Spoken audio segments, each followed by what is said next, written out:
नमस्ते दोस्तों, आज हम बात करेंगे स्वतंत्र भारत का पहला घोटाला, जीप घोटाले की। यह घोटाला न केवल आर्थिक रूप से महत्वपूर्ण था, बल्कि इसने नव स्वतंत्र भारत की राजनीतिक और प्रशासनिक प्रणाली पर भी गहरा प्रभाव डाला। ये वो घोटाला है जिसने नए नवेले भारत की नींव को हिलाकर रख दिया था।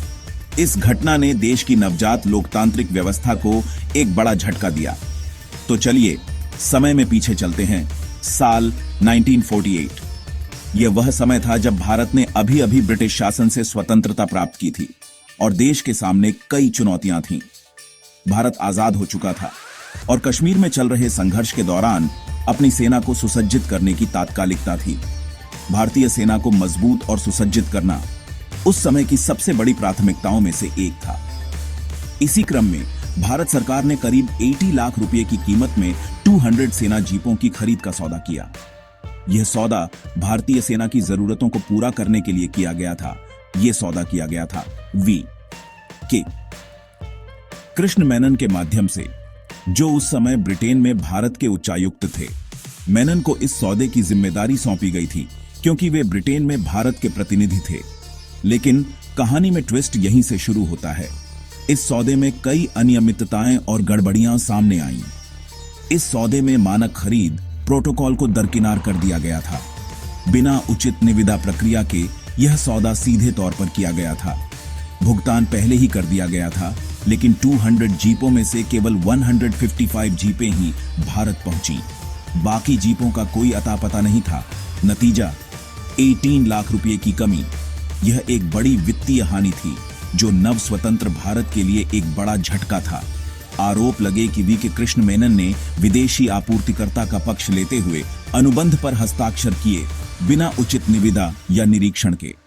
यह आरोप बहुत गंभीर थे और इसने पूरे देश में हड़कंप मचा दिया। यह मामला नव स्वतंत्र भारत में पहले बड़े घोटालों में से एक था और इसने पूरे देश में हंगामा मचा दिया। जनता और मीडिया ने इस मामले को लेकर सरकार पर सवाल उठाए। सरकार ने जांच शुरू की, लेकिन अपर्याप्त सबूत और राजनीतिक प्रभाव के कारण 1955 में मामला बंद कर दिया गया। यह एक निराशाजनक अंत था जिसने जनता के विश्वास को और भी कमजोर कर दिया।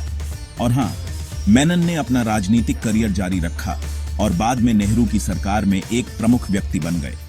यह दिखाता है कि कैसे राजनीतिक प्रभाव और संबंध किसी भी घोटाले को दबा सकते हैं। दोस्तों, जीप घोटाले ने हमारे देश के शासन में शुरुआती चुनौतियों को उजागर किया। इसने यह भी दिखाया कि कैसे भ्रष्टाचार और अनियमितताएं नव स्वतंत्र भारत के लिए एक बड़ी चुनौती थीं।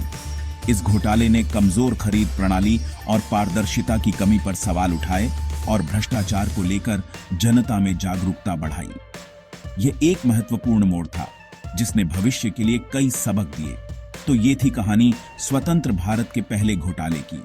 यह कहानी हमें याद दिलाती है कि कैसे एक घोटाला पूरे देश की दिशा बदल सकता है।